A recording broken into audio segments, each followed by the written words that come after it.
Guilt is a bad decision maker. But why?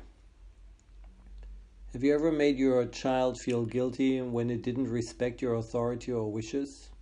Or similarly, have you used guilt towards your partner when he or she worked maybe too much or left you alone? Guilt is a powerful way to keep ourselves and those around us in check. If rules and values are broken, the risk of losing our right to belong may follow. It seems that our sense of guilt is like a moral compass for what we see as right or wrong. But is it a good compass? Guilt has many more dimensions which may not immediately be visible to us. It is like a self-imposed protection mechanism. This way we don't feel too much freedom and do not distance ourselves from the herd we belong to. If we did, it would cause us to be alone. So guilt is like a glue. It keeps us close, but also gives us a fake sense of safety and importance. Importance, you may ask. That sounds paradoxical. But what if there is also a correlation between guilt and importance? Imagine the role of the sinner who has betrayed higher ideals and deserves to be punished for it. Like the partner who decides to divorce and break up the family. This person can easily find himself in a place of paying off his debt.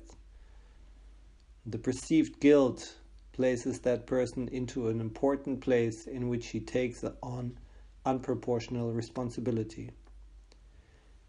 We will be well advised to create a new relationship towards guilt. We want to learn 3 basic things here.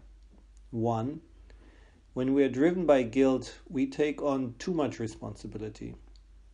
It's true that we have to take the consequences for our actions, but only our part, and not the parts that belong to others. 2. We want to use our sense of guilt to understand what we are resisting to learn. People who make themselves guilty time and time again may miss important lessons. For example, if I continuously fall prey to my secret desires which create guilt, I miss the opportunity to understand why I live in secrecy in the first place. And 3, the avoidance of guilt keeps us stuck and does not allow us to evolve. Bert Hellinger said it clearly by pointing out that there is no freedom without guilt. What that means is that if we want to grow, then feeling guilt is part of gaining our freedom.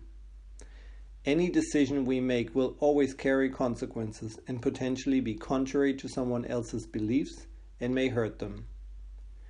We can see that guilt is complex and due to its strong feelings tends to create automatic behaviors in us. So when guilt drives our actions and decisions, we need to ask ourselves maybe a few questions. What am I afraid to lose, and can I face that loss?